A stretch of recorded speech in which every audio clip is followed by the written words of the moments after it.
Ba-da-ba-ba, ba-da-ba-ba. All right. Promoter 101. Promoter 101. Promoter 101. Promoter 101. Promoter 101. Promoter 101. Promoter 101. Promoter 101. Promoter 101. Get out of Promoter 101.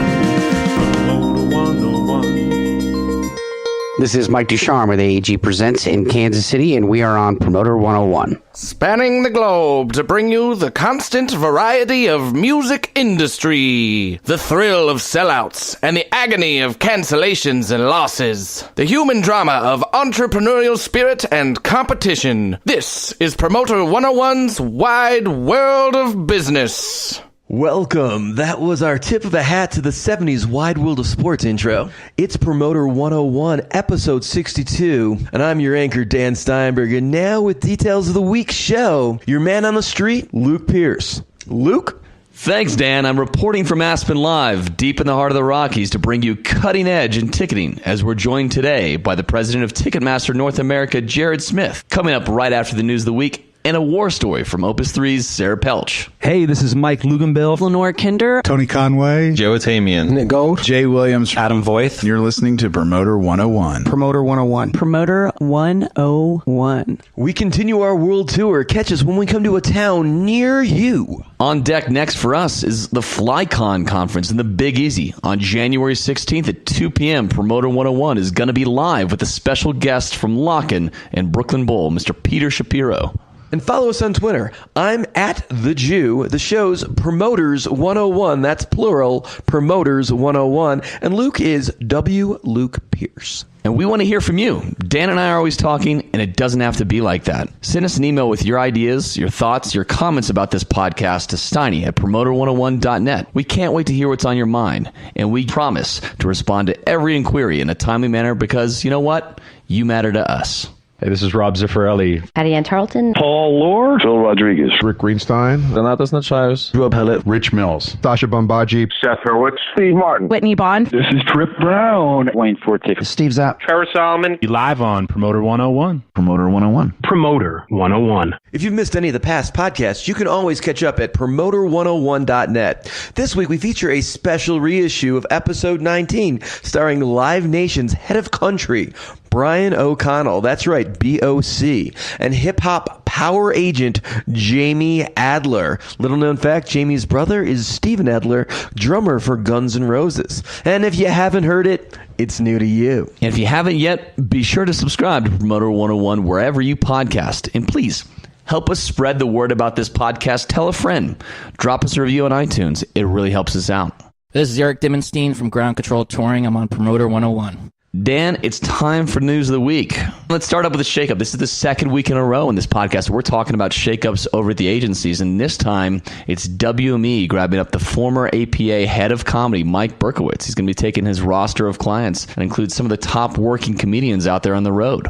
What are you hearing about this? Mike is clearly the biggest agent in comedy. He's Amy Schumer's agent. He's got a roster that is just thick. Aziz, like, you can go down the names. If they're big in comedy, they're pretty much with him. This is going to be a huge shakeup, but they still have some major players and some deep weight at APA. You got Matt Burgess, you got Jackie Knob. They know the game, and they're still going to have a massive, massive game at APA in comedy, and they're going to step it up, and you're going to see those guys swinging for the fences. But this is big moves for William Morris, and this comes right after Scott Clayton bringing his team over. So you're just really seeing William Morris. They're fucking winning it right now. They're winning. We were talking about this last night over at dinner. William Morris Endeavor is winning right now. I mean, the culture over there seems to be a place where they're inviting some of the best talented agents over in the world. And right now, it just feels like they are on a hot streak, and it doesn't seem like there's any end in sight. You look at their bench, Joey Lee, Jay Williams. Mark Geiger has built this amazing team where you got guys like Don Mueller. It just doesn't end, and it goes for days. William Morris has so much talent. Robbie Frazier, Obolesky. It goes on and on. CJ Strzok. I can go up for an hour naming the bench that he has built. It is incredible. A powerhouse. Just incredible. Excited for Mike. Certainly excited for the moves and Jackie and Max moving up into their positions as co-heads of comedy at APA. A lot to be happening here. In other news, the Greek is out to bid once again in Los Angeles. The city has decided they're going to keep it as an open venue, so they're only inviting management companies to submit for the new RFP, and this is going to be a 10-year deal this time. SMG looking to be bought by Live Nation. That's going to be an interesting factor if that plays into it at all, because Live Nation could be the company that owns the management company that currently has it if the SMG is able to keep it. So this could be interesting on how this plays out. This was such a monumental shift when they had the first RFP out a couple of years ago and the Greek went away from Nederland. And now to see where this thing goes, I mean, this could be a big shift into play. The Greek Theater is one of those venues, outdoor venues in LA that you absolutely want to be playing. And so whoever's going to be controlling that room at the end of the day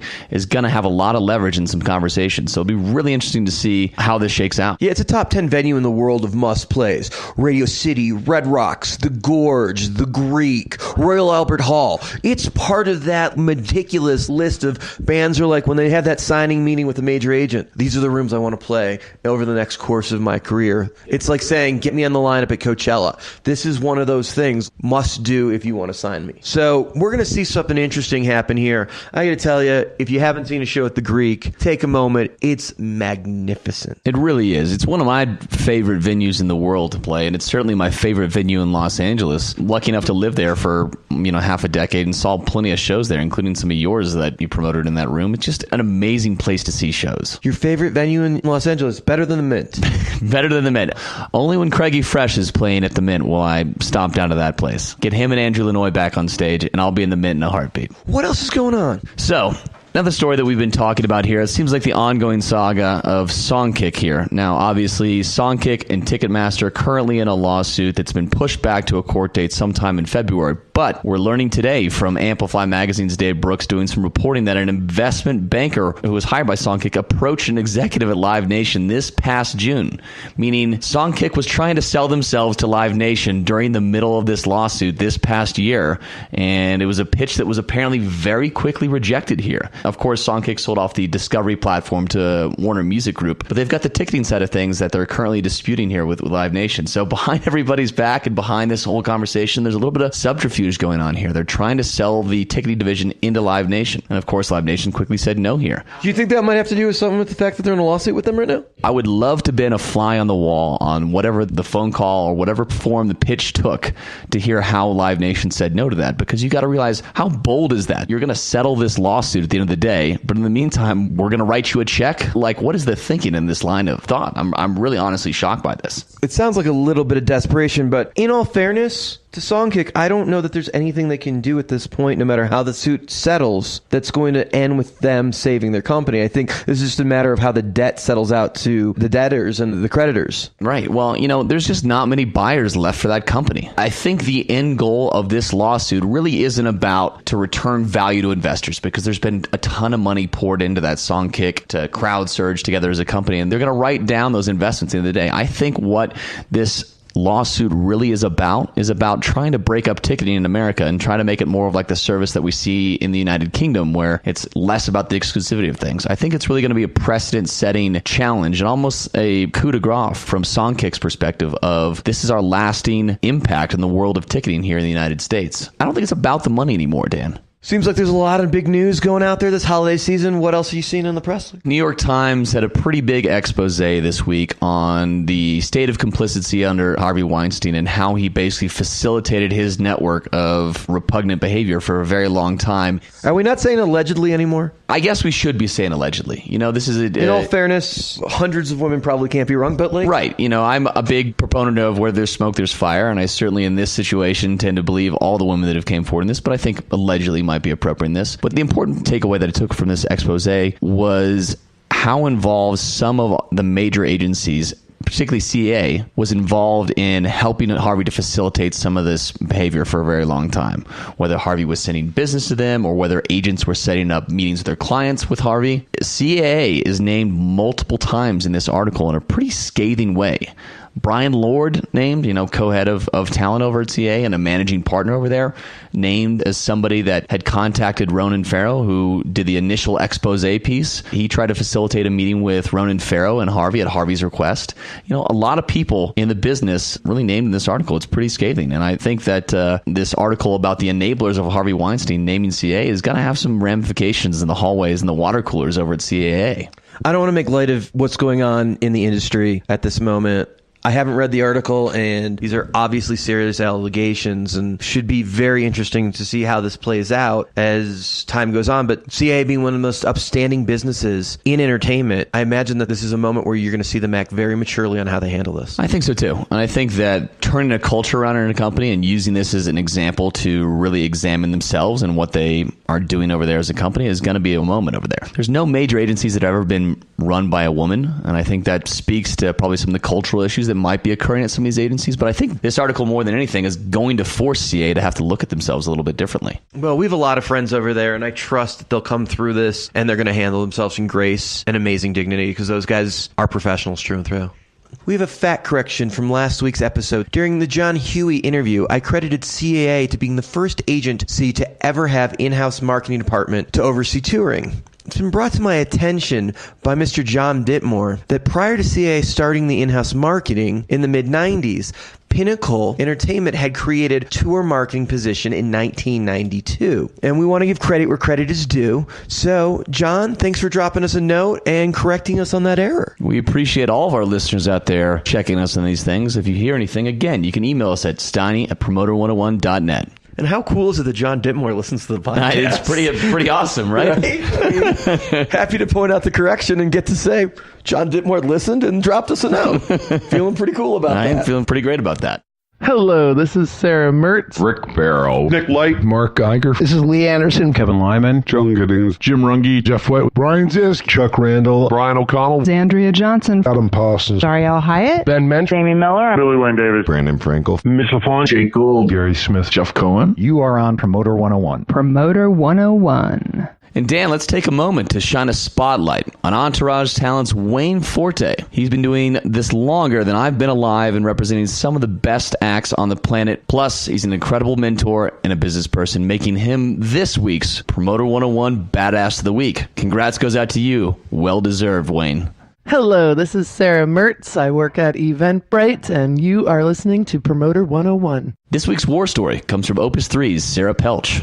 Promoter 101. Sarah Pelch, welcome. What do you got for us? Thanks. So classical music war stories might be a little different. I was working with a very famous pianist who sells out wherever he goes. He was playing in a new hall, Strathmore, which had just opened in Bethesda, Maryland. And his recital was the next day.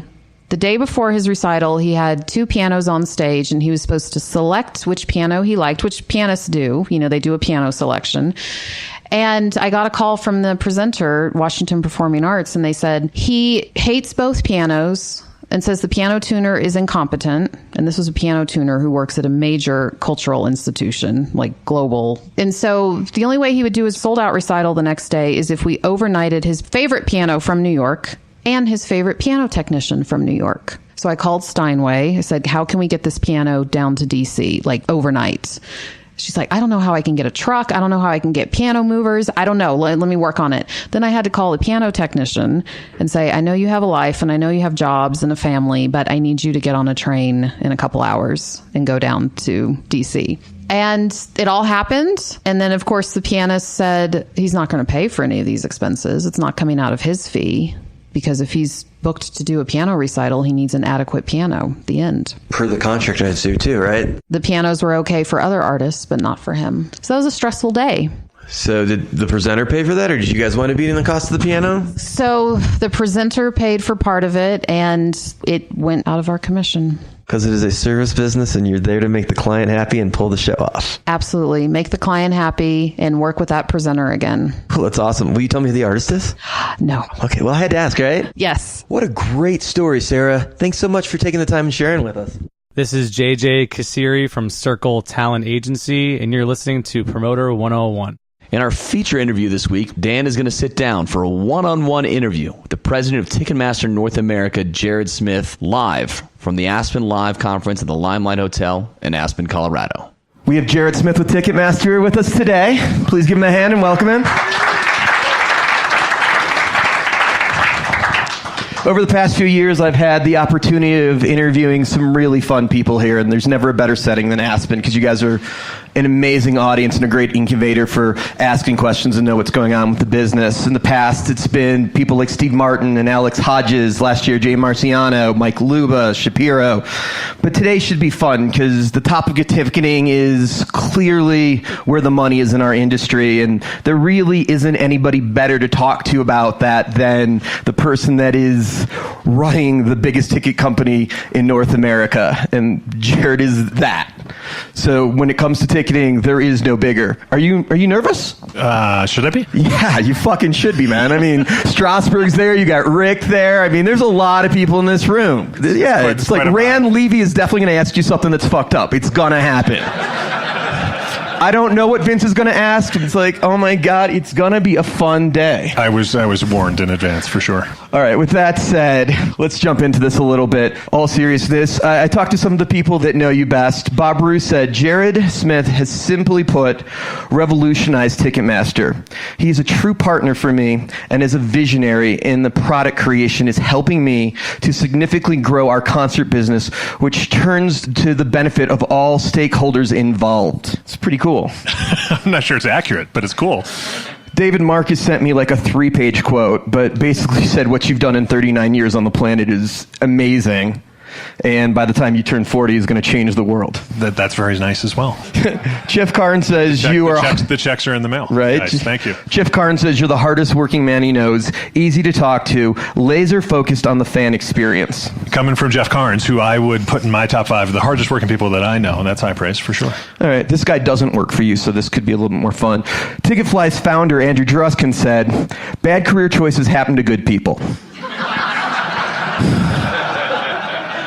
We've got a job for Jarrett here at Eventbrite as soon as he finishes his 12-step program at Ticketmaster. Well played, Andrew. Welcome to Aspen. We got your job offer right off the bat.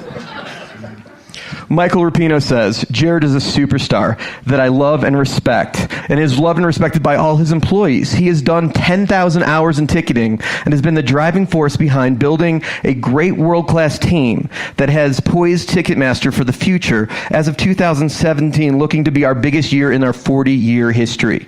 A true leader that puts the team ahead of himself and, more importantly, found the right balance between being an incredible father and husband. It's high praise from the biggest guy in the highest office of the game. Yeah, borderline embarrassing. All of those collectively, but hopefully I'll have an opportunity through this to say thanks and express my gratitude for how fortunate I've been, because most of what led me here was dumb luck and good timing, I think. Let's jump right into it.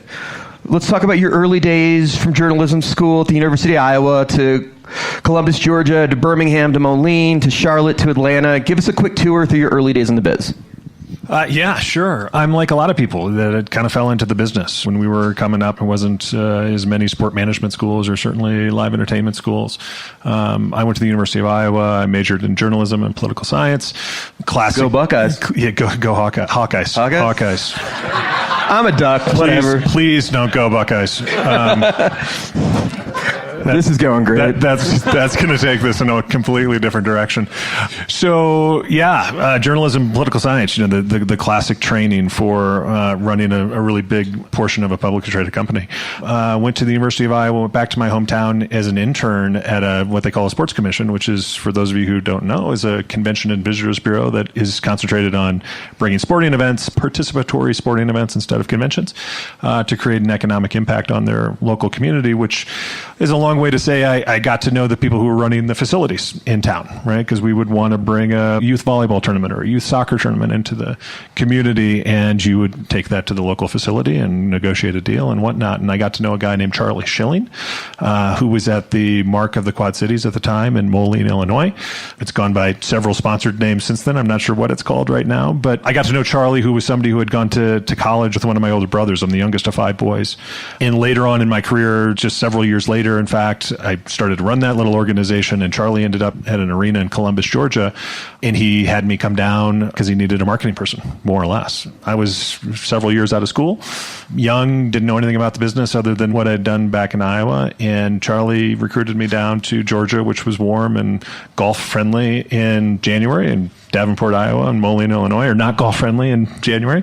So I went down and I did 2 years with him. And in a really, really quick fast forward to my time at Ticketmaster, we were on a non-Ticketmaster platform. We did an RFP. We brought Ticketmaster in. And through that process, I got to know the folks at TM.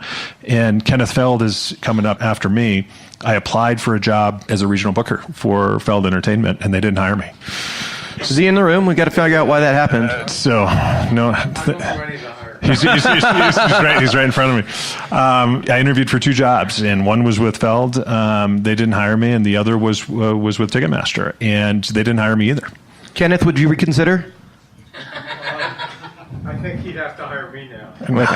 So that's my story. I applied for the job, which was an open general manager job in Charlotte, North Carolina, and I didn't get it because the job was being vacated actually by Jeff Carnes, who runs our venues and promoters division at Ticketmaster today. But Jeff was being promoted from Charlotte to Seattle, so he went to Seattle, and Kim Brandt, who's still with Live Nation to this day, was the general manager in Birmingham, and she went to Charlotte. So I didn't get the Charlotte job, and they called and said, would you go to Birmingham and do that? And Birmingham at the time was literally the smallest market in the country for Ticketmaster. It was 250, 300,000 tickets. Today we'll do 500 million tickets globally. So it was a small starter gig, to be sure, and I took it. I was ready to do something else. I was ready to get into technology, and I showed up in Birmingham, and that was the start of a 15-year journey with TM. From middle America to the biggest market in the country. You're not really known for being a guy to be the center of attention, kind of hidden usually. How do you let your hair down? I have short hair, so it's infrequent at best. Yeah, listen, I love music. I love sports, and I work in a business that's good for both. But on the weekends, I got 2 little girls. I got an 8-year-old and a 5-year-old who I adore. We try and ski where we can, and we live in Manhattan Beach, so we play a lot of tennis. We spend a lot of time on the beach, and yeah, family time is kind of that is letting the hair down for me. Getting you on the phone has got to be one of the hardest things I've ever tried to do. Your assistant is amazing. It's not for everybody, just for you. Only for 27-year partners and clients. Touche, motherfucker. Why the fuck are you? Kenneth calls. I take his call every time. I would too. You were like the Kaiser Soze of fucking Ticketmaster. What's the fucking deal? How does one respond to that? Or I don't even know. I'm not that hard to get a hold of, or at least I shouldn't be. It's been a busy year. It's been a really busy year. But, so the trick is to call Jeff Carnes and then David Marcus and Jeff Carnes 2 more times. There you go. Those are some good ones to track me down. We're busy. We'll talk about a lot of the things that we're doing at Ticketmaster, but it literally has been the busiest year in the 15 years that I've been there on a number of fronts, not the least of which is the amount of product that we've put out, the amount of business that we had up for renewal. We renewed 35% of our business in North America this year. We redid deals with each of the North American sports leagues, the NHL, the NFL, and soon to be the NBA. In addition to 3 of our top 5 single customers, all of which were up in 2017. So it's been a crazy year just to keep the business growing, and we've been really, really successful with that. So we're proud of it. But yeah, we're coming down to the end of the year, so it's a little easier to sneak away and do some fun stuff like this. Well, we appreciate you're here nevertheless. For a guy that is so hard to get on the phone, though, you don't work in an office. You're out in the open at a table working freely. That seems to be contradictory. Yeah, maybe. The entire company at Ticketmaster, for the most part, is in an open office environment. I sit at an open desk next to my assistant and across from my CTO, and my COO is 2 desks away from that. So it's not just me; it's the entire executive team. And it's like a wine club or something. There's occasionally wine and drinks. But, listen, the business has changed so much through the years that the office environment just didn't suit itself to the way that we were communicating as a team. And we did it consciously because we were doing it throughout the entire organization. We were very traditional. We had lots of offices around the perimeter of each of our floors. Then we had lots of cubes in the middle and high walls and privacy and all that kind of stuff. But we got to a point where we don't even put a phone on the desk of most of our employees because that's not what they do. It's not how they communicate. They're communicating through meetings wherever we can. Is that why I can't get you on the phone? You don't have a fucking phone? $18 service fees on my ticket. You can't afford a fucking phone? I walked into that one, I think. Yeah, for sure walked into that one. Anyways, I'll get back to my point, which was we're very collaborative as a company, and we wanted workspace that was that lent itself towards that collaboration. So everybody, I get a lot of questions around, like, why aren't you on the phone? Aren't you on the phone all day doing deals? And that's not how we interact as a group. So can any Ticketmaster employee that works in that building just walk up to you and talk to you at any time? Is that an open door policy? Sure. Does it happen? All the time. So you're about to be 40. You've been at Ticketmaster for 14, 15 years. That's a huge part of your life and your career. Mm-hmm. Some pretty good job security. Yeah, listen, it's been 90% of my career, for sure. I consider myself incredibly fortunate to have had the ride and the journey that I've had, and it's mostly attributable to good timing and good people. So yeah, I listened, 14 years in June was my anniversary. I'll be 15 years next year. And I'm coming up on 5 years next year in the president's role. So, and I'll also be 40 next year. So there's some balance in there somewhere, I think. But I've just been really, really fortunate both before the merger with Live Nation and after the merger with Live Nation.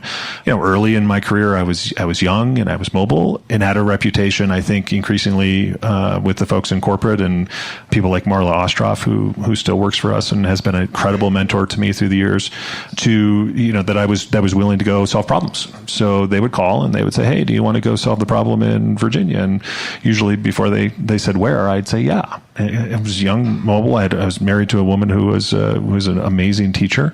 That made her mobile because she was a special ed teacher and she could go teach anywhere. So we did a lot of moving. In those years, we went from Iowa to Columbus, Columbus to Birmingham, Birmingham to Virginia, Virginia to Charlotte, Charlotte to Atlanta. And we did that all in the first 7 years that I was with the company. You could have been at radio. We could have been in that or the military. But we didn't sit still for very long. That just kept it super interesting to me. I was always being presented with new challenges in a little bit bigger market and a little bit different set of circumstances. And it gave me that ability, I think, early in my career to push myself beyond my comfort zone because I was increasingly getting, bigger pieces of responsibility that just pushed you that little bit more and kept you interested. It was an amazing experience. Well, to build on that, it seems like you've created opportunities for yourself and haven't really seemed to wait, but you've made things happen. I've certainly been willing to take on those challenges for sure. You get the opportunities, and then the opportunities, and that might be timing or that might be luck, and then you try and make good on them. And I think I've been fortunate to make good on them in a lot of respects and take those opportunities and turn them into something. But I just can't underscore, for me, this is, as you guys all know, right? I mean, this is a business that is purely based on relationships, and you're as good as the people that you interact with feel that you are in terms of a partner or a boss or an employee or a husband or a father or those types of things. So I've always been very, very careful about trying to build relationships in a way that was meaningful, in that I took care of the people who took care of me and vice versa. And ultimately, I've had a lot of breaks, as I just described, up until the merger with Live Nation, but it led to my biggest break, which was an introduction really to Nathan Hubbard, shortly after the merger, which was really a product of a guy named Dave Butler, who many of you know ran Pacquiolin for a long time. And we had bought Pacquiolin as part of growing the business. Sean Moriarty was running the Ticketmaster business at the time. He had bought Pacquiolin to get into the college athletic business. And then we sold Pacquiolin through the process of the merger with Live Nation. Would have been great had you been able to fix their system while you had them. Dave was a wonderful guy. And when Dave was going back to run Pacquiolin after we sold it through the divestiture, he said some very nice things about me to Nathan. And Nathan called up very shortly after the merger, and we hit it off. And I had some very strong opinions about things that were working pre-merger and things that I think we had to change going forward past the merger. And he, those ideas and those conversations turned into him giving me an opportunity to do a much bigger role at TM literally months after the merger. And it turned into the chief operating officer job that I did from 2010 until 2013 when he left, and I was able to take a big portion of his chair. Let's turn the conversation from you personally to maybe ticketing, as I think a lot of people want to hear your views on ticketing and what's coming from Ticketmaster. Of your competitors, who does it best in your opinion? It depends what you're talking about. Well, if you want to go the other way, who do you think does the worst? You probably want to answer the other question. No. Competition we talk about a lot internally because it's increasingly a competitive space. You've been... In all fairness, just so you know, how many people in the room are ticketing people? Will you raise your hands? All right. Good. I know you can't see it on the internet, but it's probably a good 20% of the room. Yeah. Yeah, no. Listen, I just in one room just in one segment, which is music. There's 6 or 7 people from 6 or 7 different ticketing companies. So after 15, I guess I should ask who else is looking for jobs at Ticketmaster. After 15 years, it's more competitive today than it's ever been, and it's increasingly gotten that way. And you see that in the flow of venture and private equity money that's flown into the system over the last 7, 8, 9 years. I think the most stark thing for us is that it's literally almost impossible to answer that question. Who does it best? Because every portion of this business has gotten more and more specialized. And I think that is the arc of the Ticketmaster story under Live Nation, which is, Ticketmaster stood for one thing for a very, very long time, which was software for venues, relatively the same software for all venues. And, those part of that software was to sell tickets to the fans. And we sold it all the same way, whether you were buying a GA ticket or a festival ticket or a sports ticket or a season ticket. It was kind of one size fits all, which, increasingly these days is one size fits none. So if you ask me who's got the best consumer experience, who's got the best marketplace, who serves fans the best, my answer is going to be very, very different than if you ask me who does the best job in performing arts, back office software. It's just an incredibly complex, specialized system across the entire business today, and in each one of those verticals, there are several competitors. Ticketmaster is unique in that we're one of the few, if not the only, that literally competes in almost every one of those spaces. We compete on the software side within clubs and small venues and DIY and sports and season tickets and family events and music and big venues and small. And then we compete on the other side with a whole different set of people in terms of secondary market and direct to consumer with the StubHubs of the world and so on and so forth. So it's a really complex business. And for us, a big portion of what we're trying to do with the company and what we've been trying to do with the company for 7 years has been to not be the jack of all trades, master of none. It's to try and become really, really competitive and specialized in each one of those spaces and understand what each of those customers need. And this is the greatest lesson that I've learned from Michael Rapino, who's been an amazing leader on so many things. But his mantra with us is always break it down. You can't compete with all of those people unless you have people that are dedicated and wake up every day trying to compete in that space and that space only. So a big portion of why we have a portfolio of products today, from FrontGate to TicketWeb to Ticketmaster, is a big portion of that push from him to get really, really specialized to do that. None of that answered your question, which was who does it best as a competitor. There are lots of great companies out there doing lots of really, really interesting things on all of those fronts. And you've named many of them. There's things that Eventbrite does really great. There's things that AEG does great. There's things that StubHub does great. There's lots of great companies doing good stuff. And in turn, that makes us better. The competition pushes us to continue to innovate and continue to invest and do better. As a promoter, I get a phone call at least 5 or 6 times a year saying, we have amazing money backing us. We'll write you this awesome check. Come sign with us. When is your deal up? It's not, let me show you your software. Let me write you a huge fucking check. It's always their opening line. I don't know how these companies get financed, but it's got to be, I'm sure a lot of people are taking their money because these people are signing people, but that's their opening line. It's their pitch. My pitch usually tends to be, I can sleep at night because Ticketmaster's going to be there tomorrow, which is why we've been with you so long. Yeah, listen, I think our reputation is not just that we're going to be around, but it's that, it's not just about the deal currency, right? Don't get me wrong. The deals have gotten more expensive. I have yet to do a deal where I make more money on the renewal than I did on the deal that I was renewing. I'm very happy about that from my side. Quite literally. Thank you very much, Dan. But that being said, it's not about whether or not I can get an extra $1 or an extra 2 points of royalty on a single deal. It's about, are you going to help me sell more tickets and get into percentage more frequently on more shows? Am I going to get out of that show and that tour because I got them crossed and I need to get as many? It's about that. It's always been about who's going to make sure that I can sell those tickets on an ongoing basis. You're going to make much more money if you've got the proper tools, reach, marketing, distribution, so on and so forth, than if you get an extra $500,000 on a check.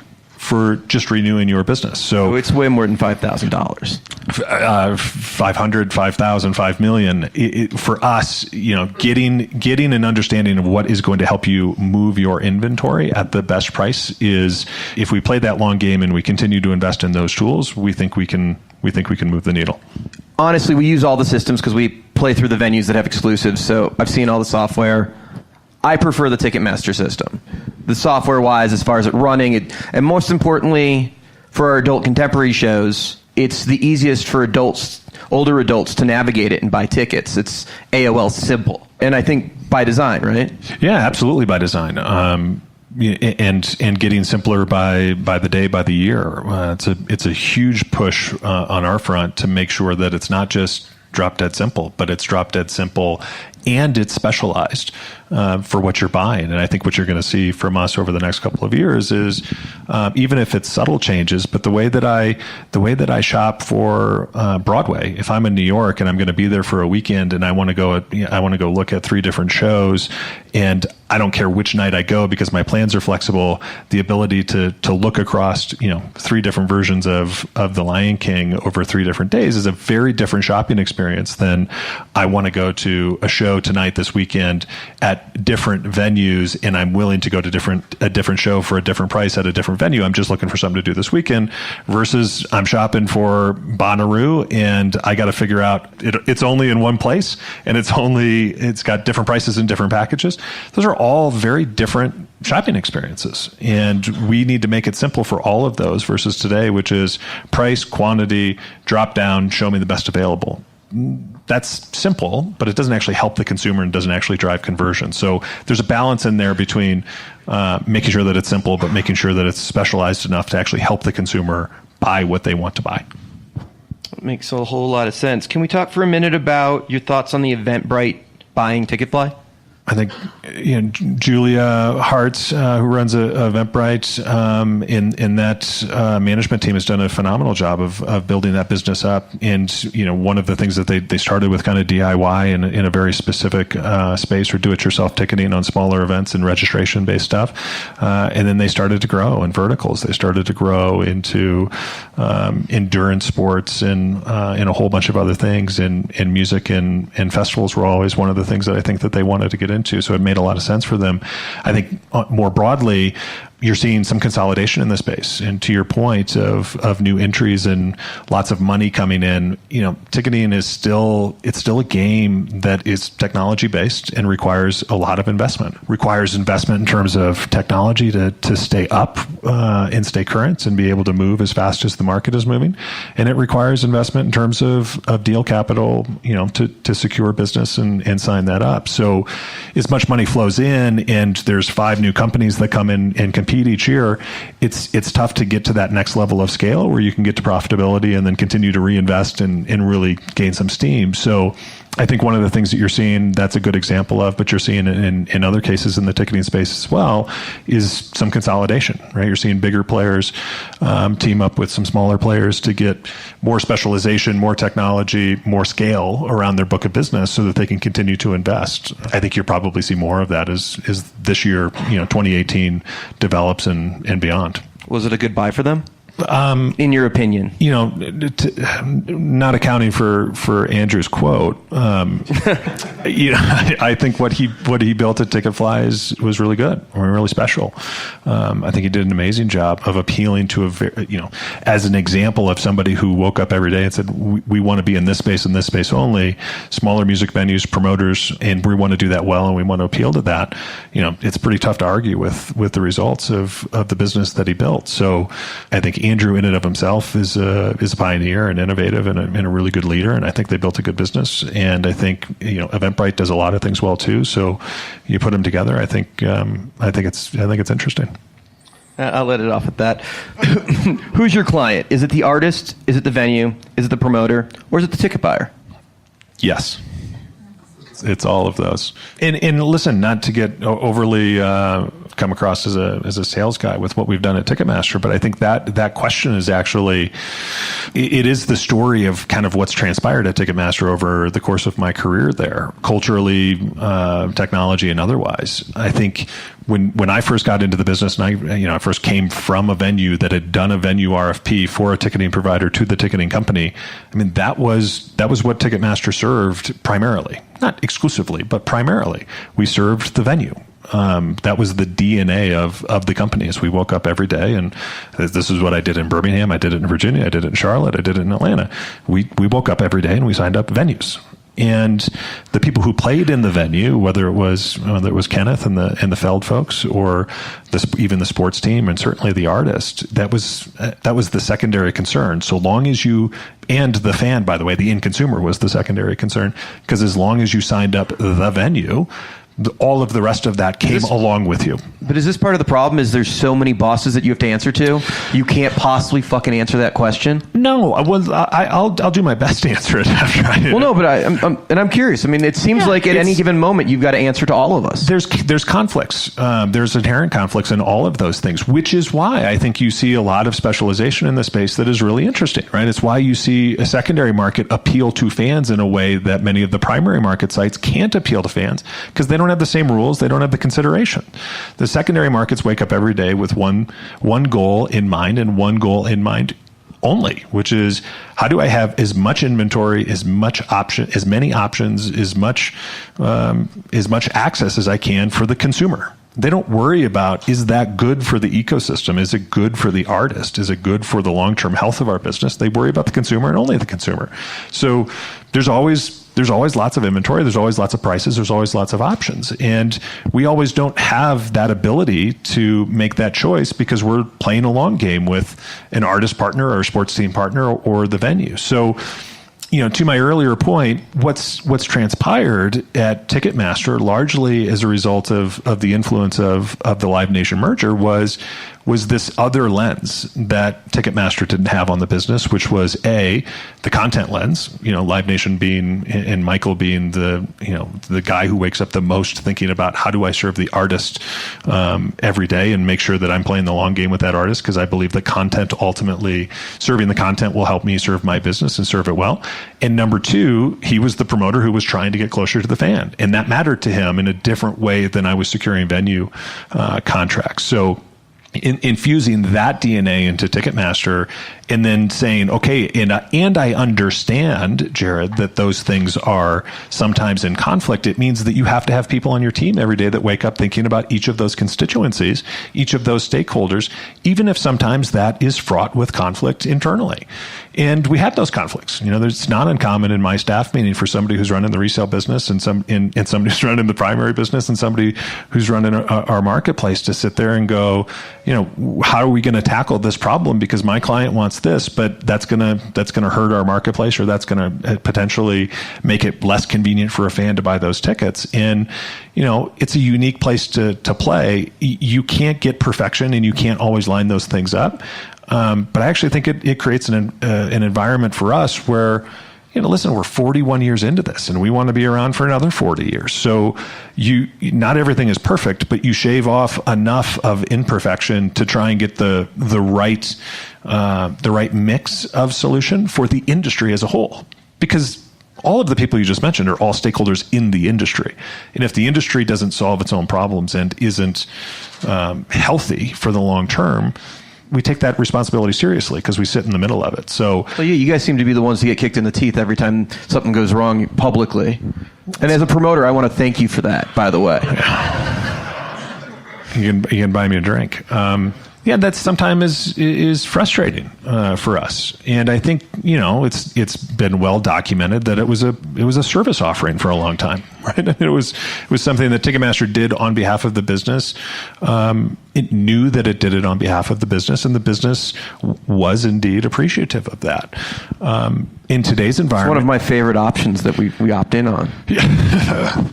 I don't know if it's spelled out in the contract, take it in the teeth, but But I think longer term, you know, the sustainability of the business is to try and find that balance. And you know, one of the things that it helps us aspire to be is transparent, because we want people to understand what their options are. Is this resale? Is it primary? What prices are available to you? How many tickets, you know, or can we get into the hands of real fans? A lot of the products that we're building today. I mean, if you look at TM Plus, which has been, you know, in some respects controversial within the music business, that's a great example of us saying we can service both masters, even though it's counterintuitive. So the thing that people don't really understand about TM Plus, put this in perspective for a minute, is think about this. A 40-year-old business or 37-year-old business at the time that we launched TM Plus, and the largest ticketing provider in the world.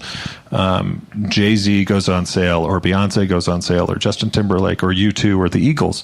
And on Saturday morning, you know, 1 minute in, or 5 minutes in, or 10 minutes in, the show is sold out. And all in sometimes 3 months in advance, sometimes now a year in advance. So you would get an email from Ticketmaster, your weekly ticket alert email, on a Wednesday, and it would be filled with all of the shows that didn't sell out. By definition, we would send you an email every week of all of the shows that weren't the most popular, that weren't the most in demand. And that's I get that same email from Gold Star.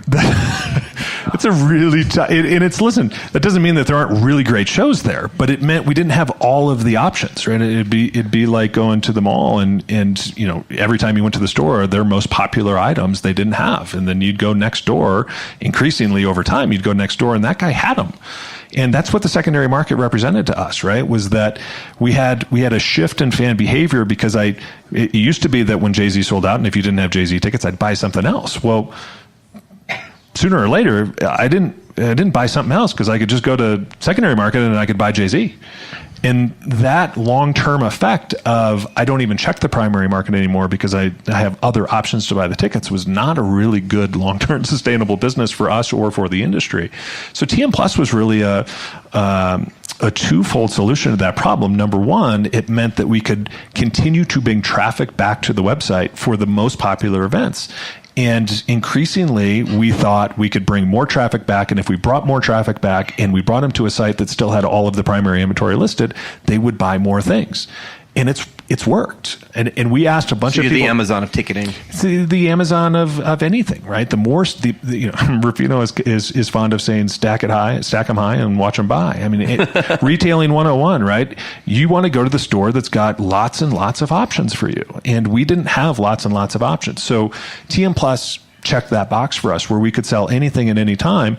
And our traffic on an enormous base that was always a leading base. You know, we've set a record each of the last 12, you know, trailing 12 months. We had 1 billion visitors to Ticketmaster. Traffic was up 30%. Rising tides. Rising tide floats all boats. So that's number one. Number two was, you start to think about, you know, the change in advertising and the competitive space of, I'm going to go by keyword search on Google to get people to come back to the website. That became really, really difficult for us to compete in that space, because you couldn't pay on shows where you didn't have any inventory. So the shows that didn't sell out, even though they were really good shows, you had, you know, 300 level inventory of an arena show, or you had back, you know, balcony at a theater show. There wasn't enough margin in the service fees for us, and we weren't sharing in the face value as a ticketing company. So we couldn't actually go compete to bring advertising there. Well, you throw some secondary inventory into that mix, and if I've got orchestra seats or I've got floor seats, I've got enough margin in that to go actually buy more advertising. And if I buy more advertising, there's a good chance that they're going to see a 300 level seat and they're going to buy a 300 level seat. So empirically, you know, we can show, you know, tour by tour, data by data, we actually sell more primary tickets on a show when resale is activated. And so show makes more money, the promoter makes more money, we've brought more traffic in, and we've brought more fans, and the fan is happier because they've got more options. So TM Plus is a great example. The first time you guys said that to me, I didn't believe it. Do you now? I do. Jim McCarthy got us to do ticketing for some of our shows that weren't moving in California. They're really strong in California with Gold Star. And we put an allotment up and then took it off. And he said, watch what's going to happen in your first, once you put it on the secondary. People will see it, then they'll go to Ticketmaster and want to buy the better seat. You'll move your allotment through us, but then you'll move more tickets. It'll move tickets for you. We're good advertising. He was right. Yep. I now do buy into that. Yeah, it's great advertising. No, it works almost universally, and it's it's a really good example of things that seem like they're in conflict actually working really, really well together. If you can get all of the right stakeholders around the table and create a solution that works for everybody. How many tickets are you guys selling a year? Globally, 2018 will be approaching 500 million. Excuse me. Globally. Okay, and then that's across domestically 28 countries, somewhere $30 billion in gross transaction value, something like that. Okay, and what are you guys selling here? So just service chargeable tickets in North America. $500 million is total tickets through the network, both box office where we don't make fees, season tickets, that kind of stuff. In North America, we'll do 120 million. Jesus Christ. How many clients does Ticketmaster have in North America? 12,000 globally. Half of that, give or take, is North America, and recurring customers. Is kind of 60% of that, and then every year there's a big churn of one-off events. Festival starts, festival ends. An event starts, an event ends. But kind of the number that you'll hear is north of 10,000 customers a year globally. And who's the most important customer? You. You've got a mic in a podcast. I'll take that. In 2010, you can't get me on the phone, but you've got a podcast. So I'll speak to you through the internet, my friend. In 2010, when Live Nation and Ticketmaster merged, when that came together, how did that affect the ethos of the two companies? Because it's two different corporate worlds. Yeah, for sure. I think one of the most substantial ways. Well, I'll take that in two parts. I think the biggest mark that the merger has made on Live Nation, in my personal opinion, has been the investment.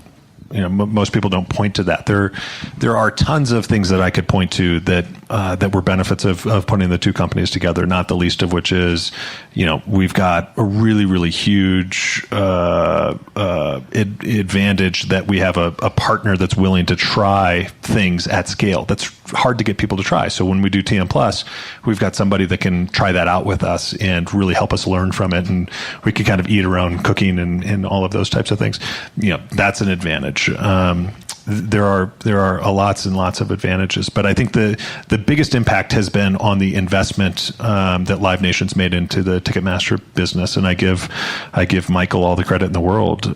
He recognized very, very early and went to the board and said, this is a business that's been historically underinvested in, specifically in a bunch of different ways, but specifically in terms of technology investment, and we're going to have to make really, really big investments in the business if we want it to be successful for another 40 years, and we want it to be able to be specialized to meet the needs of not just Live Nation, but the rest of the business.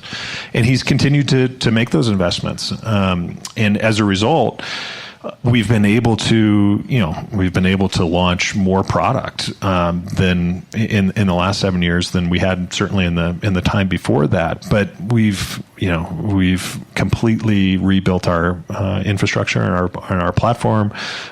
We've completely rebuilt the marketplace in our consumer business and our consumer platform. We've been able to turn a business that was historically almost exclusively desktop to this year we'll do almost 70% of our traffic in mobile, and 40% of our tickets will be transacted in mobile. We've been able to invest in cutting edge, and what I think is one of the things that we're most proud of is our ability to do performance-based marketing today with some of the best e-commerce businesses in the world. That all took investment in automation and technology, and we've spent $100 million plus in incremental investment at the time that they made that investment early after the merger, and we've hired hundreds of new technologists and engineers and those types of things. So that investment, there's lots of things that culturally that changed how we view customers and all of those other stakeholders versus just venues. All of those things obviously changed the way that we view the business, but the difference maker for us has really been this investment in technology to be able to compete in all of these spaces and create new things like verified fan and paperless ticketing and digital ticketing and all the things that we're doing today. So when we were all terrified of Live Nation owning the biggest ticketing company in the world because of the information and data, it actually turned out that they wound up investing so much money to make the system better for all of us. Would you agree that that's what you've seen? It is. It's not at all what I thought was going to happen. I was fucking freaking out like everybody else. Not as bad as Seth was, but I was terrified. Live Nation runs a really big concert business, and they run a big festivals business, and they run a big comedy business, and they run a big club business. Each one of those have their own need sets. I mean, there's no bigger customer for me than Michael, right? He's both the boss of both of the business, but he's also a customer. Is he your biggest customer? Well, Live Nation is, yeah. Okay, and you've referred to him several times already. Yeah. I assume you know him. That quote was I wrote for him, he was nice enough to attribute it to himself. How often do you guys interact? Regularly.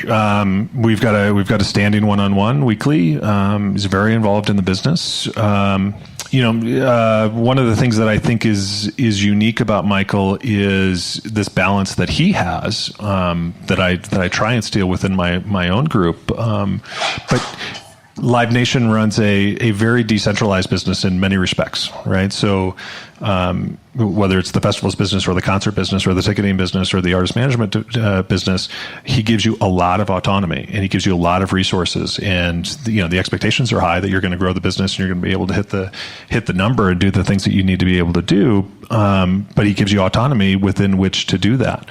But he makes himself available, and he is available to us to help work through any problems, and we have a regular cadence to be able to do that. And in my case, it's a weekly basis. We're over there on Mondays strategizing and identifying problems and doing those types of things. So I think it's one of the things that has made the company really successful is as people have an acquisition has come in, or C3 comes back, or Insomniac, or there's some examples of that where we've brought people into the business that are have really strong leadership, that are creative, entrepreneurial, those types of things, and the ability to kind of tap in to the benefits of the mothership and the benefits of the scale, or the benefit of the resources or the expertise that he's kind of woven into the business, yet not have that detract from your ability to be entrepreneurial or creative or run autonomously, is super unique at a business that is that has this type of scale. So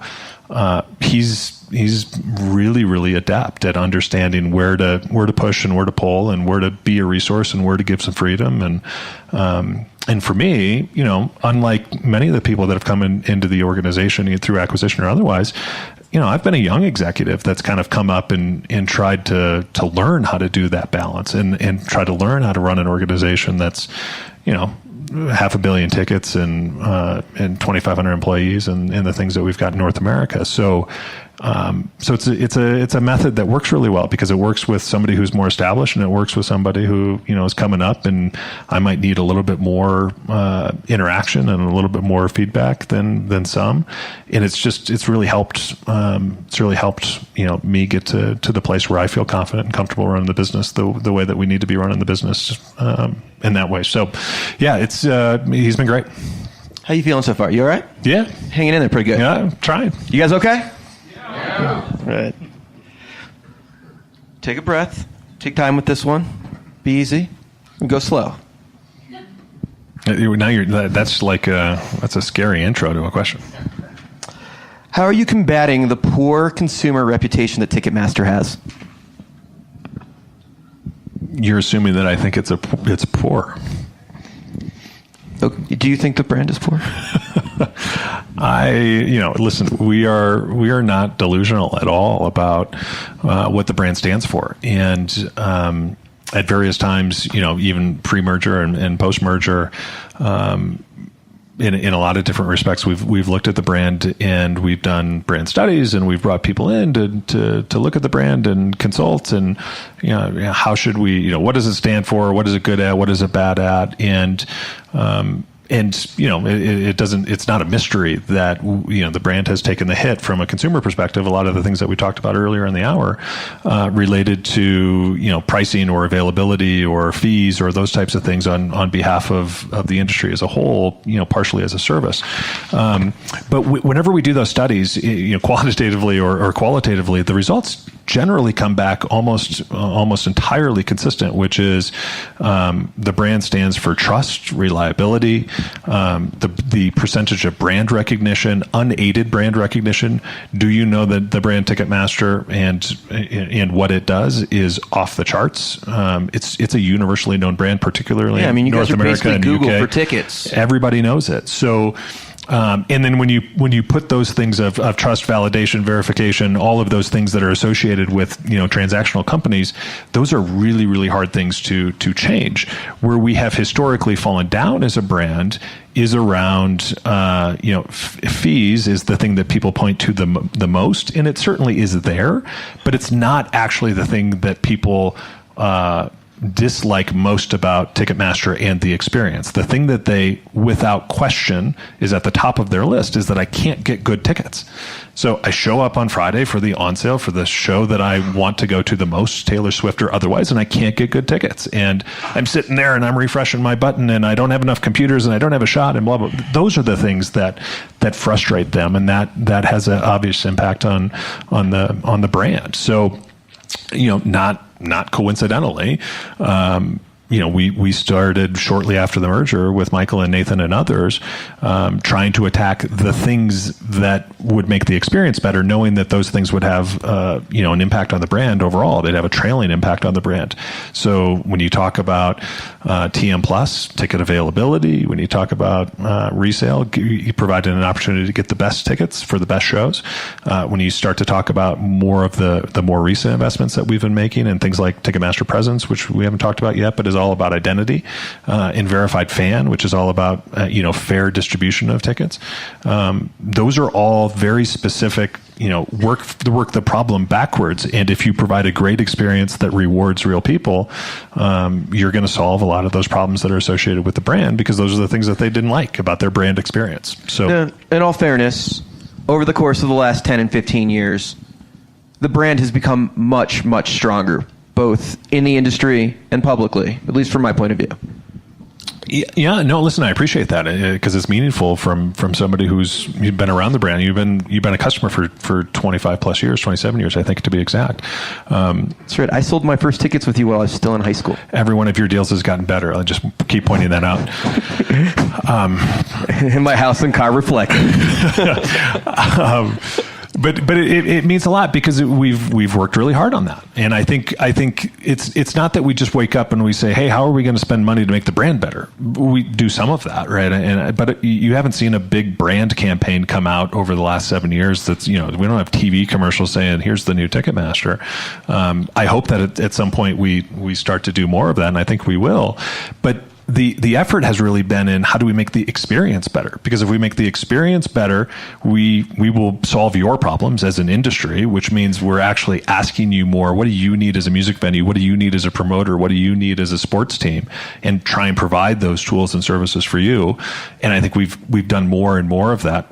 We're far from have solved all the problems, and we're far from perfect, but we've communicated, I think, in a much more specialized way and in a much more intuitive way for people to be able to say they care, they listen, and I actually see some of that product coming out. And that product leads to better solutions for the fan. And I think as a result of that, we're the brand image and what I can do at Ticketmaster is starting to change. Let's talk about that, the fan. You guys obviously have to be taking scalping and bots very seriously. You spend a ton of money at that. How much have you spent? How much time are you spending battling bots and scalpers? Yeah, I won't give you facts and figures. You know about scalpers, right? I've been told that there's a problem there. In actuality, should you really care? Because once the ticket's sold, you made your money. Yeah, we care.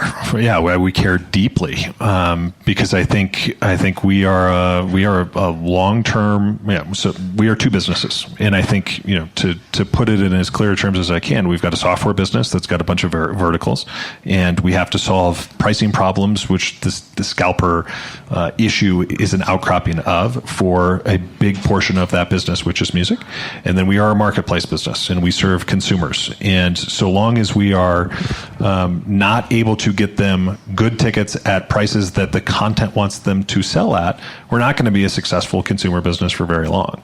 So yeah, we care very, very deeply. And the problem is, as you guys well know, it's deep and it's wide, and there is so much money to be made that there is massive investment, not just in our ability to fight it, but there's massive investment in this arms race that we've been talking about as long as I've been in the business, to continue to get more and more sophisticated to gobble up those tickets, because there's lots of money to be made. So we've spent, I don't know how many, countless millions of dollars. And I think the bigger lost opportunity has been the time involved in doing that. But there are some fundamental things that have impeded our ability to get rid of bots once and for all, not the least of which is the intersection of supply and demand has still not been met. It's a very fancy way to say we still don't do a good enough job of pricing the tickets, which creates an arbitrage opportunity, which creates motivation for people to be nefarious and use bad tools to cheat. And when you're talking about pricing the tickets, you guys don't do that. That's on me and the manager. Yeah, between you and your stakeholder, who's you, the manager, the artist, the agent. So just to be clear, when you're saying we're doing a bad job pricing, you mean I'm doing a bad job pricing? Yes, the industry is doing a bad job of pricing. But it is one of the great misconceptions or misperceptions of our business that we continue to try and be more transparent. I don't think we've ever around. consulted you guys on that unless we're talking about platinum, and then we take a great amount of time to listen to you guys. Yep. Jim, did you have a question, or were you telling me I needed to go to questions? Louis, did you have a question, or were you telling me I need to go to questions soon? Both. Okay. Well, what's your question? So I'm not a tech guy, and which was obvious by the person coming over to help me with my computer. But I, just as a neophyte, it seems weird that I would think that Ticketmaster has more money than any of the secondary companies in terms of being able to create technology to battle the bots. But when you see the number of bots that are in your system on a really high demand show, it's like 90% on the on sale or something like that. So my question is, isn't there enough money to battle those bots, like to get technology that's better than theirs? The short answer is no. It's not a money problem. It is a sophistication of technology problem, and so long as there is so much money to be made because we underprice our inventory, and you can move it freely wherever you want to move it freely after you do it, it literally is just an arms race. Because if I spend an extra $10 million, he's going to spend an extra $11 million, and we're just going to keep. Are the ratcheting entrepreneurs that are scalpers just that good at being entrepreneurs that they continue to outdo the next step? Yeah, listen, there's a lot of attention on this right now, and I think rightfully so. Everything from anti-bot legislation at the federal level, which is great. It's a good step forward. It's good education, but the reality is, until it's enforced, and there isn't any enforcement right now, that's not going to help. To podcasts, right? I mean, the Freakonomics did a podcast this week on the economics of ticketing and what creates these incentives and why we do what we do. But at the end of the day, yeah, there's that much money to be made, and you can get that sophisticated with high frequency trading software that is very, very similar in our business to the way that it is done, through co-location on the market trades. Which has been well documented in books like Michael Lewis's Flash Boys. So it's hard to understate the sophistication of some of the technology that's out there to be able to fight this. So, I'll do my shameless plug for Verified Fan just because which is where I was going to go to next. Good, because we're just incredibly excited about what we're doing. But that's to answer your question a little bit more directly, Jim. The challenge that we've always had is because there's such an incentive to cheat the system because there's so much money to be made. The arms race has always been focused at that moment of the 10 a.m. on sale, right? So when Adele goes on sale or Beyonce goes on sale, as you guys well know, the amount of people that are coming to the website, scalpers, bots, human beings, actual fans, versus the number of tickets that are available is ridiculously, incongruent. So at that moment where the Ticketmaster systems, which are the best in the world by a country mile, not that I'm biased, at handling that scale, it's still a very, very unique computing problem, right? It's like a Black Friday, every Saturday. You have that much traffic coming in. And at that moment where you've got that much computing brain power just handling the scale to get rid of the tickets, we've also got the challenge of we're going to try and find out in that moment if you are a bot or if you are a human being and push the bot to the background and put the fan to the front. And truth be told, we've made a ton of progress on that, but that's an incredibly difficult problem to solve in a normal environment, right? I'm trying to protect email systems or banking systems, more or less in that crush of traffic that you see almost in no other inventory. So what Verified Fan does at its core, at its essence, is try and remove the winning of the on sale and stop rewarding speed and start to reward identity and engagement. And that's a fancy way to say, instead of trying to identify if you're a bot or a human being at the time of the on sale, we're going to have you pre-register, and we're going to separate out our time and give ourselves more time between the time you register and the time that we actually give you access to sell the ticket that isn't boxed. Those types of indicators. Why are people being so critical of this? Because it is seeming to get a ton of press. And obviously, you two had some dings technology-wise. But in general, why is it getting so much attention? It's getting good attention, and I think it's getting primarily good attention, but I think it's not perfect, and it's getting better over time, but it's never going to be perfect for a whole bunch of different reasons, not the least of which is if I'm an actual fan and I bought I was identified properly as an actual fan of Bruce Springsteen, and I bought 2 tickets through the Verified Fan program, but I bought them at $70 because that's what the program allowed me to do because I was a real fan and that's what Springsteen wanted to do, but they're actually worth $5,000. I might flip those tickets, even if I'm a real fan. So you're never going to get the end product, which is what they point to of, how there's still tickets on StubHub. Well, the goal is not to eliminate the secondary market. You're never going to eliminate the secondary market unless you're perfectly market priced with every seat, which is not necessarily the goal for most acts. So we're trying to limit and identify the people who are most likely to go to the event and give them an advantage. So if we can do that in advance, and then we can hand out codes and then meter that purchase process, we can have a lot of success in making sure that they're actual fans and not people who intend to resell, even though some of them will resell. And the numbers are clear. When we don't do Verified Fan, you see tens and tens of percentages of the total house show up in the secondary market. And when we do Verified Fan, we're seeing on average, 3 to 7% on the secondary market. It's a dramatic decrease, and the data is what it is. It's a fact. All right, I want to open it up to the room because I know everybody's been clamoring. Randy? Hi, I'm Randy Levy from Rose Presents in Minneapolis, a longtime customer of yours. Could you maybe talk about the longer view of blockchain and how that'll affect ticketing and possibly be woven into the value of the ticket continuing to come back to the show? Yeah, no, it's a great question and a really, really interesting technology that we're spending some time with as well. So Verified Fan is one of the ways that we're trying to solve a lot of this problem, but there's 2 kind of key problems that have plagued the industry since the beginning of time that continue to plague the industry, from which almost all other problems derive, right? Number 1 is price. We don't price it according to the market, sometimes intentionally, sometimes not. Sometimes we don't do it, but we have an intentional reason for not doing it. But pricing in general is number 1. And for us, identity is number 2. So ticketing is largely anonymous. I buy 4 tickets. You know the person who bought. It's not when I show up at the event, you actually don't know if it's me who showed up at the event. And even when we went from paper tickets that were completely transferable outside of any system and we went to digital ticketing, we replaced paper tickets with a barcode, which is, guess what? still completely anonymous and still completely transferable outside of the system. So I can print 4 tickets off of my printer. I can make 8 copies. I can introduce fraud. I can give them to Dan. And as a result, whether it's a 1,000-seat venue or 60,000 seats for the Super Bowl, we don't know who's in the venue. And there are all kinds of problems that flow from that. So in solving those 2 problems, we've created a bunch of different products, not the least of which is yield management and pricing tools and ways to combat, the inefficiency of that pricing by allowing people to sell the ticket at that right price to a fan. Verified Fan is an example of that.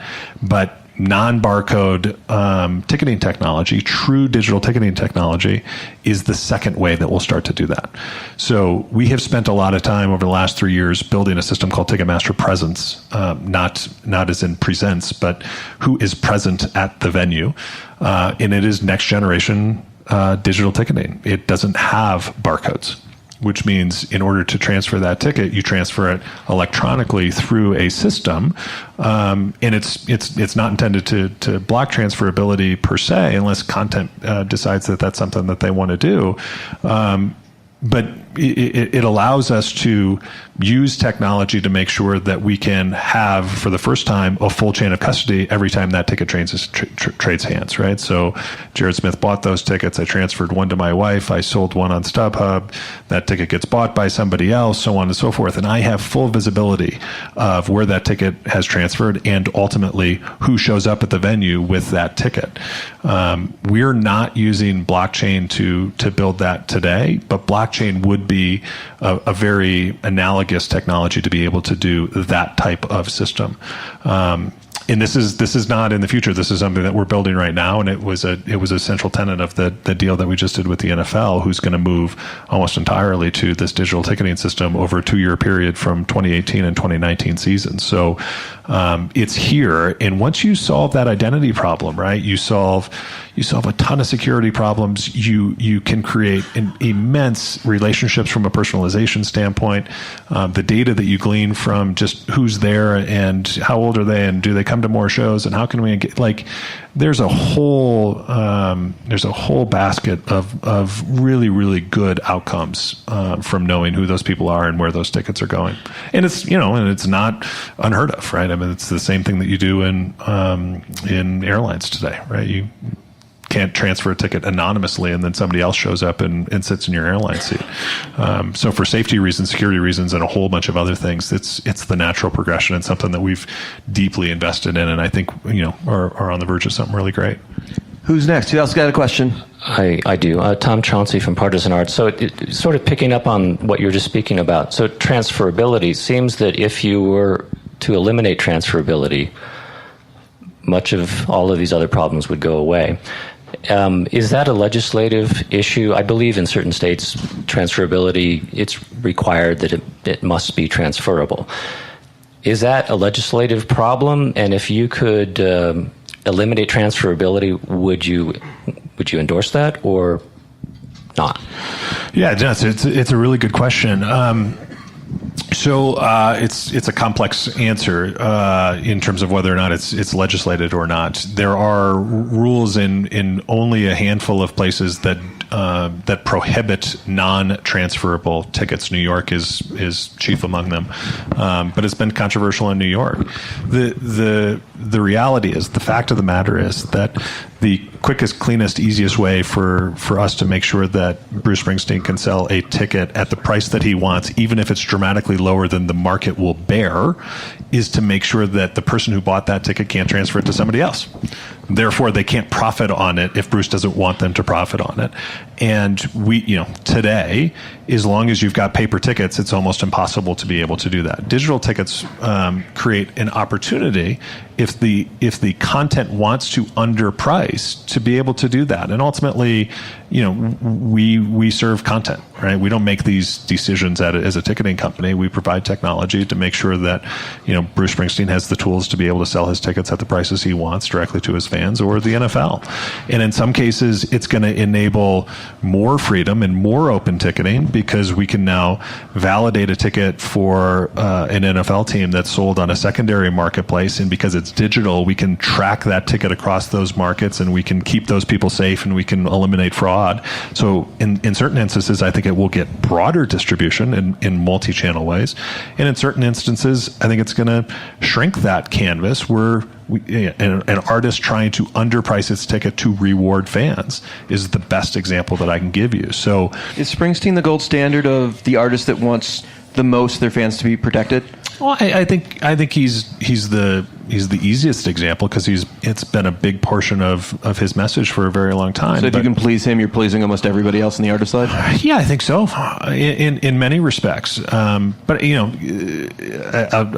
I'll reference Michael again. Michael is very tuned into artists being great brand managers, right? I mean, these guys, everybody says, why do we underprice our tickets? Well, because an artist is a great brand manager, and they're playing the long game with their brand, and they want to make sure that I balance between how much money am I making, and how do I make sure that I reward my true fans. And that's why, in a lot of respects, I don't think it's about non-transferability, and it's not about pricing every ticket to market. It's about a mix. And in some cases, you look at Verified Fan and you say, well, could we sell, some portion of the house, the best seats in the house, under the Verified Fan program and tie that to non-transferability, and that will reward our best fans who engaged with us over some series of campaign like we did with Taylor Swift Camp.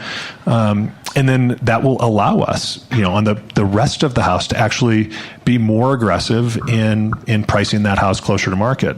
A really good example of that is a guy named Jeffrey Seller, who's the producer of Hamilton on Broadway, right? Which is a juggernaut of all juggernauts on Broadway, and has certainly crossed over to mainstream music and entertainment and a whole bunch of other things.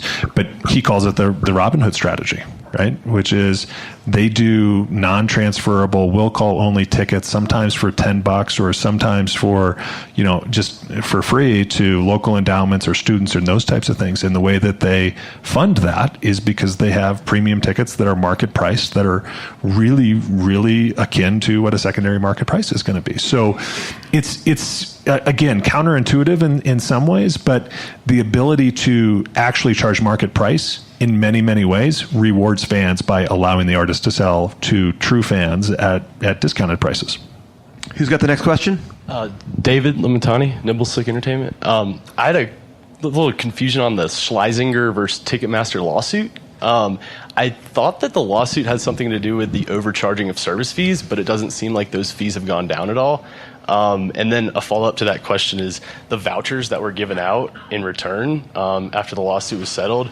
It never seemed like the vouchers applied to anything that was meaningful. I didn't know if the vouchers were based off shows that weren't selling well or how those were determined. Just if you could talk about that lawsuit. Can't really give you a ticket to a sold-out show. Well, yeah, but true. Yeah, that's some of it. I can't go deep into that litigation and the settlement. By and large, it wasn't because service charges were that service charges were overcharged, and as a result, we had to lower them. As I think we firmly established here, even the service charges we don't have a whole lot of control over. Increasingly these days, we take this portion, and then the promoter is establishing how much they want to make. This guy back here. What about some of these platforms that you are who? I am your good friend, Jay Gold. What about some of these platforms that I don't know the gentleman's name. He works with Light, and then there's Twickets, which is operating in Europe, which is these platforms that are allowing tickets to be resold, but only from fan to fan with no with upsell. Do you see yourself getting into that business, or maybe even purchasing one of those companies? Yeah, I mean the fan to fan portion of that is really a function of whether or not those platforms create an opportunity for somebody to sell over face value and take money out of those systems in that way. And I think for us the challenge is deeper and it's more complex than that. In that you unless you combine some technology and some transferability and some of these marketplace rules into a combination of solutions, it gets really hard to just eliminate it. In other words, you could apply a market and say we're only going to allow fans to transfer at face value on our market, But if you still have a paper ticket, there's nothing to prevent somebody from taking that same ticket, selling it on StubHub for a profit, and then away they go. So it's the combination of a lot of these tools that really solves the problem. I think there's merit, and some of those products are great and great ideas. But we really have to combine some of these things to get at the root. Is there moments where you feel like these on sales in the first minute where you see 5,000 blow out, that 4,000 may just be going to scalpers? Well, it's funny because you add that second show and nobody bought any tickets, and then we have 2 empty nights because nobody bought the scalper tickets, nobody bought the other tickets, but we thought the demand was there. Yeah, listen, I think it is an indicator. It's not always proof, but it's certainly an indicator that if I sold the thing out in 1 minute, that I probably underpriced the thing to begin with. So there's a balance between, hey, I want that big bang. I'm going to underprice it because A, I want it to sell out in a minute so that I know it's sold and I don't have the risk, and B, I can say that I sold out in a minute, and slowing that down so that I get more of the lift over time, but maybe I introduce some more risk or those types of things. So there's definitely a balance there, but I don't. Aspiring to sell out in 1 minute is tough, right? I think there's a balance of how do I maximize the yield and the amount of tickets that go into the hands of fans, and minimize risk and make my big impact. And that's the grail that we're all working towards for sure. But we've got more tools to attack that today than we have historically. One last question.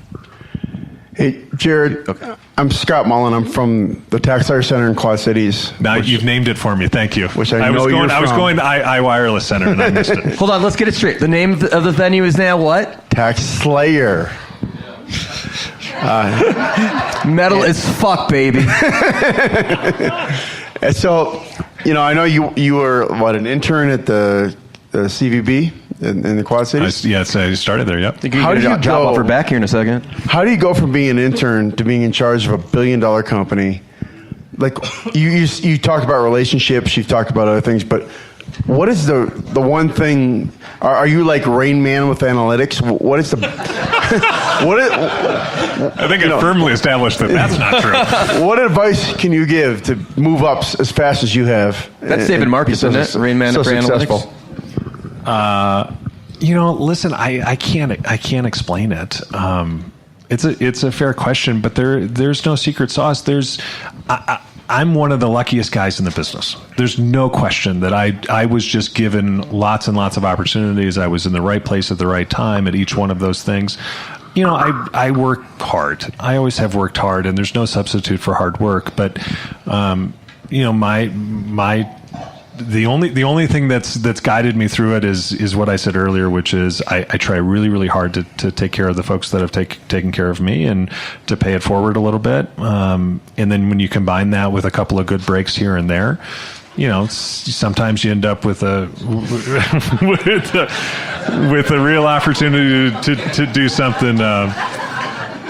To do something special. I learned this business from people like Charlie Schilling, who sat in your chair at one point in his career, and Marla Ostroff, who to this day works for us in New York, and a whole host of other people that were kind enough to take me under their wing and teach me the business and give me opportunities and give me shots, and and to go from all of those guys, and now to get that same kind of guidance from guys like Michael Rapino, and spend some time with Irving Azoff and Tim Lewicki and some of these guys. It's still surreal for a guy from the Quad Cities who's rooting for the Hawkeyes on the weekends, but hey, Jared, appropriately so. Hi, Vince Bannon. Hey, Jared. So I'm actually a recovering Ticketmaster client. Dreskin will be proud. But how much technology debt do you feel that you're dealing with your platform right now? And second part of this question is, if you could actually say start anew, like take your platform and like have it look, because obviously there's a lot of private equity money going into ticketing, would you actually say take a look at it from a completely different way of what your platform operates right now, to like say, oh, if I could do this, if I could do an Eventbrite or whatever platform out there that you see that would be really compelling and changing? Vince asked the last question that I could spend like 4 hours in painful detail, so I'll answer it at the highest 27 level. parts. Yes, it's part number one, part A.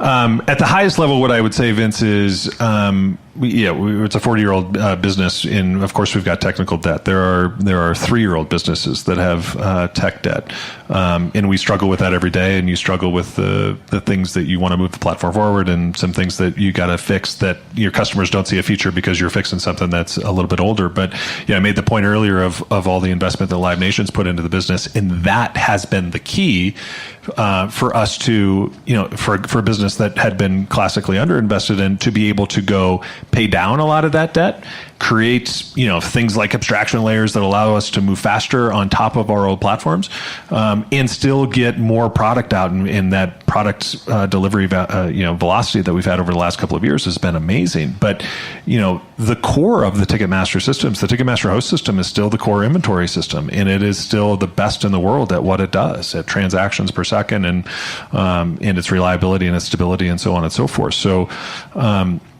so the answer is, yeah, of course we do. We're managing that. The big investment has been a big portion of what's allowed us to manage that, and at the same time put a bunch of product out. And if we were to start over again, sure, you'd make some different changes. There's no question that you would. But that being said, one of the things that has allowed us to, again, compete in all of these different verticals at the same time and compete fairly well is you're always building the next thing on the back of the thing that you already have. So we don't have to go reinvent everything. We're reinventing the things that matter the most, and we have some things that are, just good enough. In some instances, and good enough is okay in those, but you have to be great in a whole bunch of the other things that really matter, and those are the places where we've spent a lot of that investment in terms of pricing and yield and identity-based ticketing and so on and so forth. So it's a great question, and one that we spent a lot of time thinking about. I can't think of a better place to finish. You have to be one of the best speakers we've ever had. I want to thank you so much. We got your Promoter 101 whoopee cushion and an Emporium hoodie. Thank you for coming, Jared Smith, ladies and gentlemen. This was so much fun. Big thanks to Jared for making time for us and joining us here in Aspen. Hey, it's Mark David, Steve Strange, Toby Leighton Pope, Stuart Galbraith, Simeon Galperin. I'm Ralph James, Ted Cohen, Julia Frank, Jeff Goodman, Jamie Adler and Frank Wing, Doug Edley, David Klein, Stephen Riff, Tom Chauncey, and we're on Promoter 101. Promoter 101. Promoter 101. Promoter 101. Dan, that time of the week, we got to jump into some of the Promoter 101 tweets of the week. Can you humor me and explain what was going through your mind when you wrote each of these Promoter 101 tweets? How about we start here? When a tour manager is auditing a settlement on a losing date as if there's any possible way to change their way out. Man, just stop the bleeding already. Don't pour any more lemon on the wound. When an agent acts super tough through email, but is afraid to discuss over the phone. Yeah, I know your game. When a territorial agent passes on a date that the responsible agent already confirmed.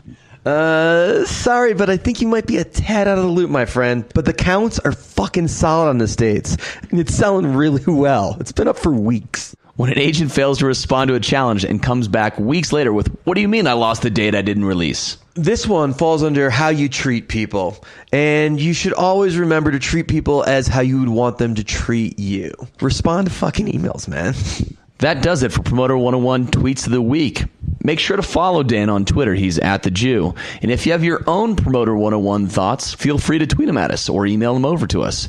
Anything that makes us smile is going to get used on the air. Lucy Lawler-Freese, Rival Entertainment and the Fox Theater in Atlanta, Georgia, and I'm on Promoter 101. Celebrating some birthdays this week, December 8th through the 14th, 2017. Friday, Paradigm's Andy Edelwitz, Rebecca Shapiro, Randy Nichols, Paul Buck, and Tom Baggett. On Saturday, wishing happy birthday to Patrick Jordan, Tom LaPinna, and Maria Cantone. Sunday, UTA's Justin Hill, Jenny Song, and Zach Ruskowski. On Monday, 12/11, Michael Electronico. Tuesday, Gary Lane. On Wednesday, we're wishing a happy birthday to Molly Fitzgerald and Ryan Blazer. Thursday, 12/14, the Showboxes, Jonah McCurry and Randy Henner, legendary indie promoter in New York. Happy birthday to everybody from the gang of Promoter 101. Hello, this is Sarah Mertz, Julia Frank, Zariel Hyatt, Ali Spagnola, Alex, Marsha Flessick, Andrea Johnson, and we're on Promoter 101. Promoter 101. Promoter 101. Appearing live on Promoter 101. If you want to reach out to us, send us an email at steiny@promoter101.net. On our next episode of this podcast, we have a mega episode featuring AEG's Mike Descharme, Ground Control's touring Eric Dimnenstein, Six-Man Boat Tours Anthony Diaz, concert promoter Heath Miller, and artist and author Ari Herstand. Until then, from Aspen, Colorado, high amongst the mountains, we're wishing you sold-out shows for the weeks to come. Cheers. Cheers, motherfuckers. My name is Reese Ryan Stemmer, and you can watch my daddy on Promoter 101.